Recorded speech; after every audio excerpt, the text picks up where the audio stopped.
Chairman, thank you very much. Commissioner General, and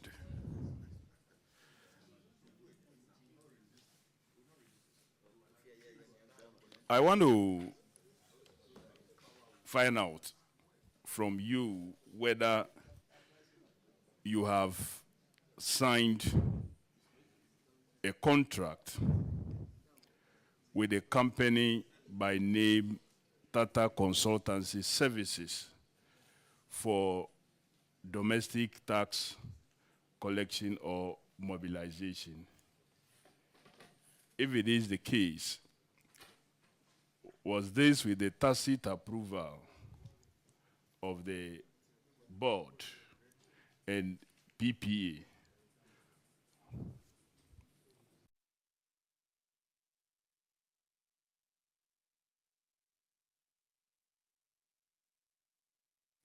Mr. Chair, can I? Yes. Okay. Honorable Chair, thank you. Honorable Member, thank you for the question again. The straight answer is that yes, we have signed an integrated tax administration system contract with Tata. The system that we have signed a contract with, the system that is in question is a system for the domestic tax revenue mobilization, 72% of our revenue. This system is an imperative of one of the IMF conditionalities.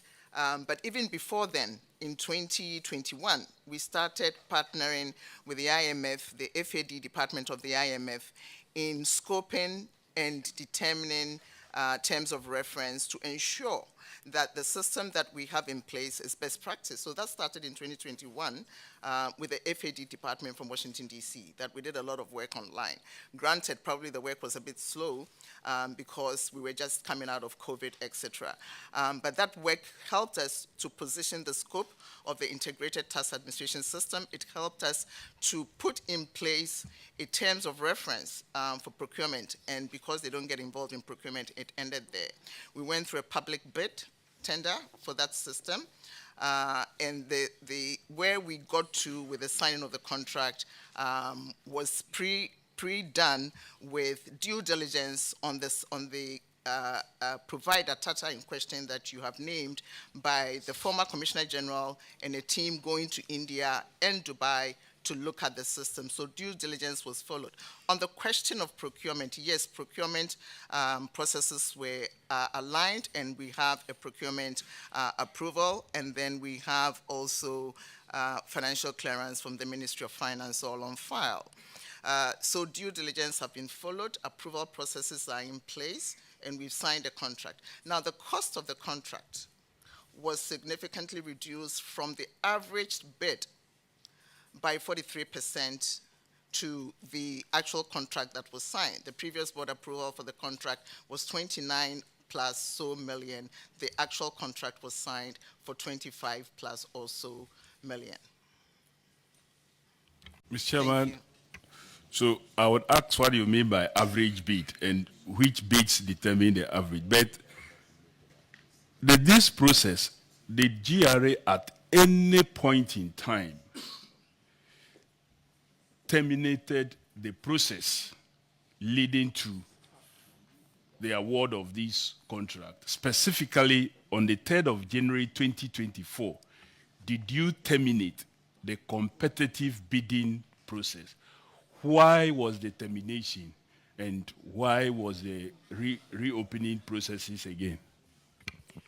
Honorable Chair, yes, the process in January was we went to PPA and terminated the PPA approvals. At the time, the bid was a consolidated bid with two providers.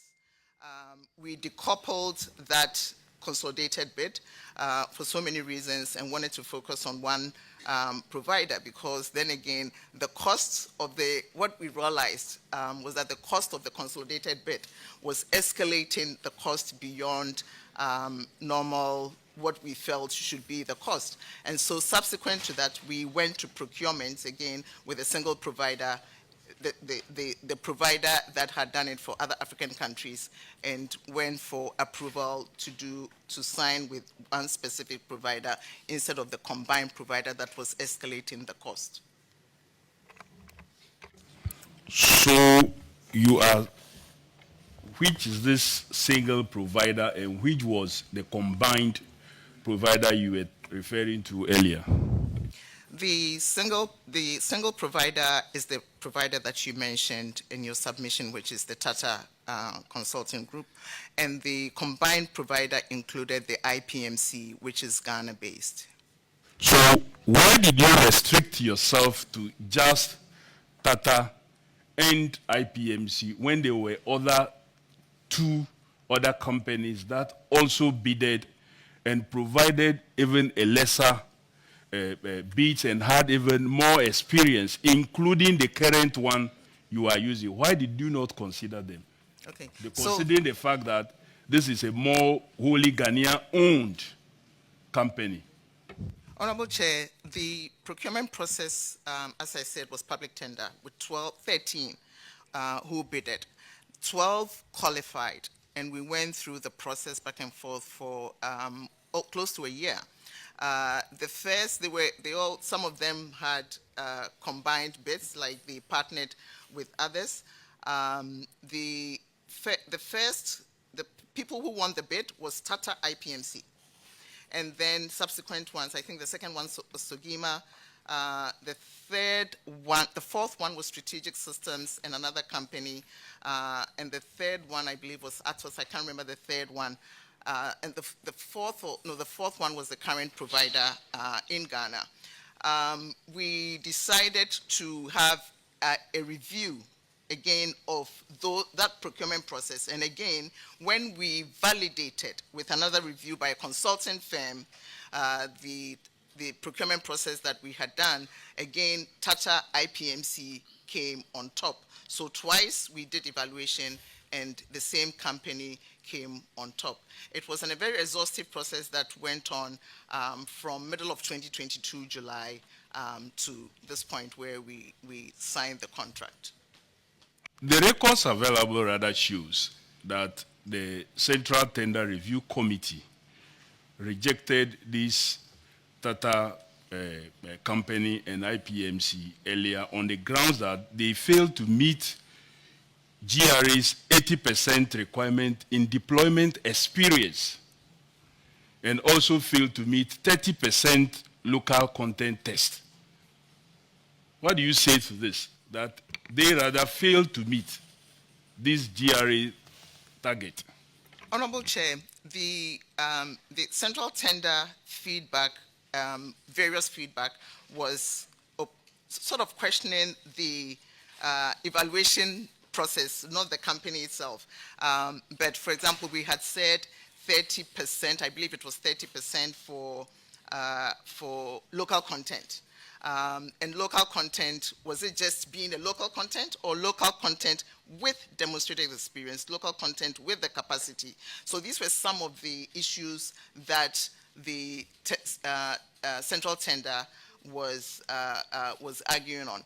That procurement process then, with several conversations with the then Honorable Minister and then the board, we decided that, okay, let's cancel this process and go for a review by another consulting firm. So that's what led to another review, the second review evaluation that I referenced. So why would you do that, and how did you change the consulting firm in order to make it possible for this company?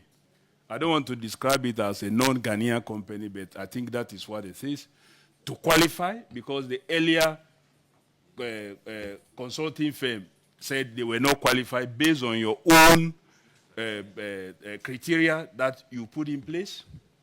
Honorable Chair, the evaluation, the procurement process says that our evaluation process was constituted GRA employees who we took outside GRA to review. They selected IPMC Tata. They reviewed all the 12 over a period of 2.5 weeks or so. So that process brought the two. So the validation process that I referenced is the one that we then took outside GRA to get a technical consulting firm to review. But the first one that produced IPMC data was a GRA evaluators plus an external expert from the Kofi Annan Institute. Did you travel to India to sign this contract, and which other officers went with you to do so? I personally have never been to India. I did not travel to India. I referenced the former Commissioner General had been asked by the board, part of our due diligence, to go and review the system himself. And he went with other officials of the Ghana Revenue Authority. Mr. Chairman, I have my very last question to ask and to find out whether the report that you exceeded your half-year target is not an indication that the current company that is aiding you is doing so well and should have been given the opportunity to continue with the integrated system rather than give it to a company that is completely non-Ghanaian and giving our tax information and everything to a company that is non-Ghanaian, especially domestic tax information. And that has been the concern of many persons, including the former chairman of GRA board, Professor Stephen Ade, who has spoken publicly to this issue. Honorable Chair, I wouldn't want to comment on former two board chair ago, Professor Stephen Adai's comments. I would like to focus on what we are doing at the GRA. But the performance that we just announced, credible performance, and I again stand on what I said, that the Ghana Revenue Authority employees stand very tall in the performance, in the collection of the revenue. The ITAS, the Integrated Tax Administration System, Honorable Chair, is a tax administration system and not a collection system. So the people of GRA collects the revenue.